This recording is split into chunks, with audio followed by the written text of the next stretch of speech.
Shalom to all our viewers. Welcome to the other 167 channel. This is Reverend Sandra Joseph signing in. Friends, as we are all in the Lenten season, it's a good time to intercept, repent, and celebrate with our resurrected Lord.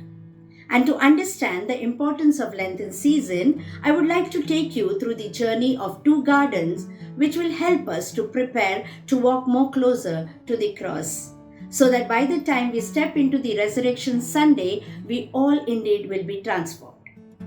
Well, the first mention of Garden of Eden is written in Genesis chapter 2 verse 8, and the Lord God planted a garden eastward toward Eden, and there he put the man he had formed.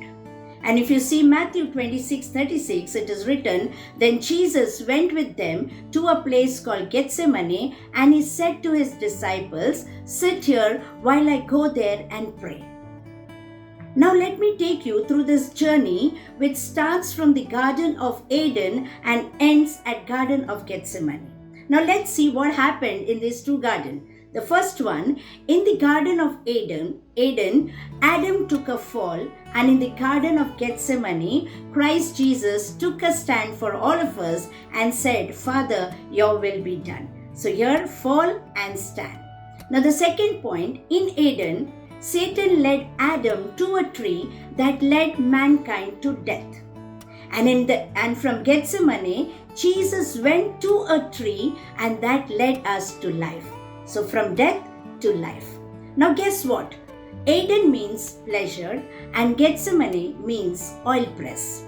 This word Eden comes from the Hebrew word Eden, which means place of pleasure, and the word Gethsemane comes from the Hebrew word Gethsemanim, which means oil press.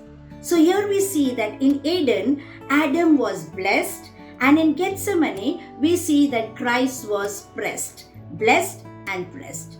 Now Adam was put in the Garden of Eden to have the pleasure of life, whereas Christ went to the Garden of Gethsemane to have the pressure of death. So pleasure and pressure.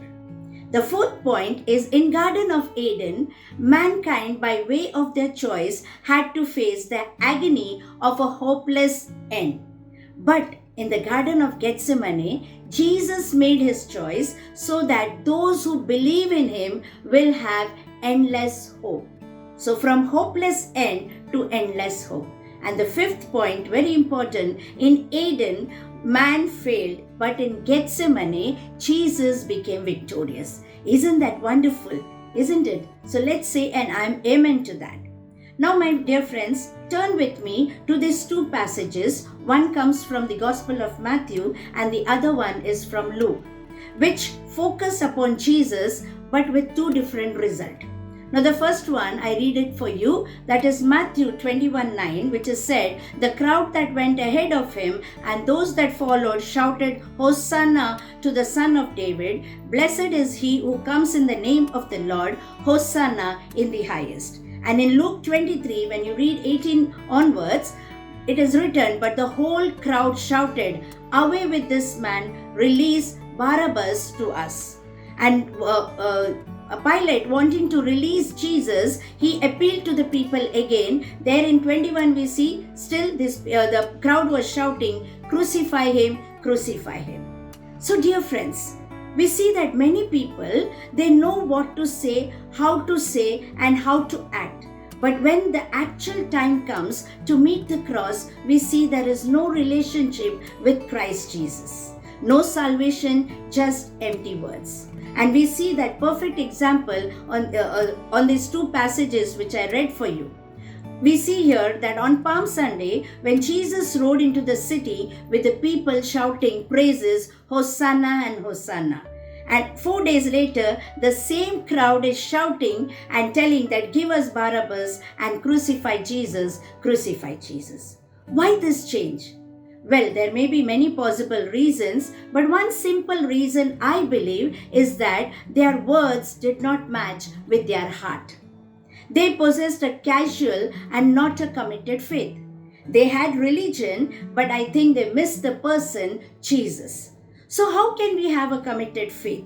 Now let me offer to you 3 keys to have a committed faith. The first key is that the committed faith has to be Christ-centered and not self-centered. Because pulling God out or turning to God only when it is convenient, it is like putting the switch on and off. So that's now coming to the second key. The second key is that the committed faith has to be relationship driven. It has to be relationship driven, because in order to have a committed faith, we must develop and maintain a personal relationship with Jesus. If our faith, the third key is that committed faith is not swayed or blocked by our personal trials and crises. Because if our faith is based on our situation or circumstances, it will never be committed, it will always be casual.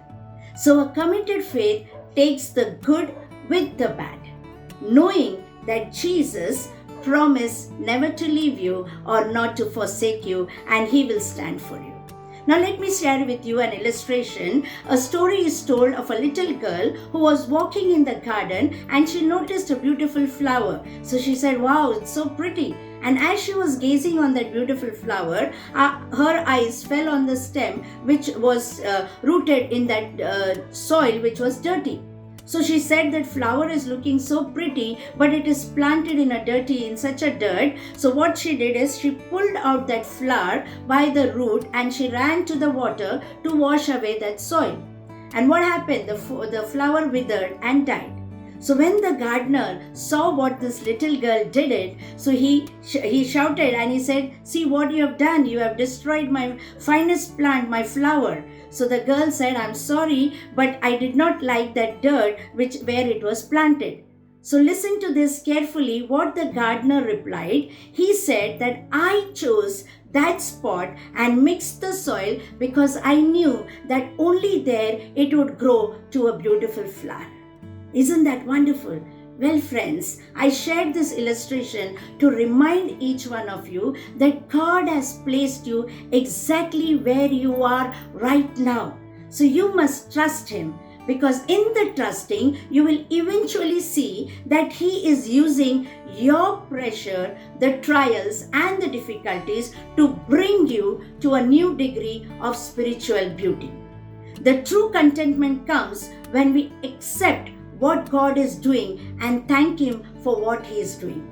So I want to conclude by giving you this ABC formula. A, that is accept. We need to accept that we are sinners, and then our sin sent Jesus Christ to die on the cross. The second B is believe. We must believe that Jesus paid the full penalty for our sins and He gave us the gift of salvation. C, that is confess. We all need to confess our sin, repent and seek forgiveness. And this formula of ABC needs to be a continuous process. Amen. May God bless you all. Thank you.